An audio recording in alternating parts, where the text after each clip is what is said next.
Chunki ertaga hayit kunida biz qarshimiz. Nega? O'lgan xonadon yuradi odamlar. Nimaga?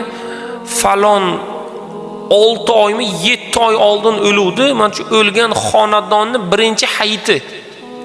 Nima bo'libdi? 6 oy oldin onalari vafot etdilar. Onalari o'lgandan keyin 21-mart bugun. Mashalloh. Shunaqa marosim ham bor ekan. Onalari o'lganlarga 7 oy bo'lgan, onalari o'lgandan keyin 1-marta xonadon 21-martni nishonlanyapti ekan. Shunga borish kerak ekan. Mashalloh. Shunaqa marosim ham bormi? Onalari o'lganga 9 oy bo'lgan, onalarisiz o'tkaziladigan 1-Ramazon hayiti. Uni ham bayram qilib nishonlash kerak. Bir borib xabar olib kelish kerak. Nima uchun? O'lik xonadon yurmang, undan ko'ra bitta aloqa buzilgan qarindoshingizni uyiga borib keling. Umuman xabardor emassiz, umuman xabar olmaysiz. Mabodo bir esingizga tushsa, yo'lingiz tushib qolsa, bir kirib o'ting. Siz qilasiz-ku, siz o'rgangansiz. Nimaga? 1 yil davomida qabristonga bormaysiz, hayit kuni esingizga keladi.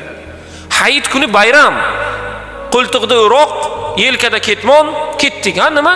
Qabristonni tozalaymiz. Birodar, bugun hayit, bugun bayram. Bugun qabristonga borib bir yig'lab oladigan, o'tganlarni eslaydigan kun emas. Boradigan bo'lsangiz, mana bugun boring. Ertaga boring.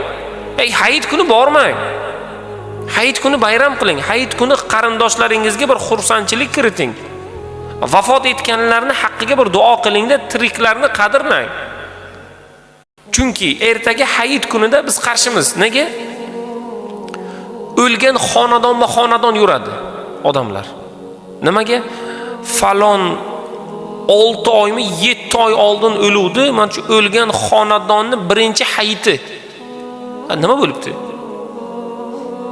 6 oy oldin onalari vafot etdilar. Onalari o'lgandan keyin 21-mart bugun. Mashalloh. Shunaqa marosim ham bor ekan. Onalari o'lganlarga 7 oy bo'lgan, onalari o'lgandan keyin 1-marta xonadon 21-martni nishonlanyapti ekan. Shunga borish kerak ekan.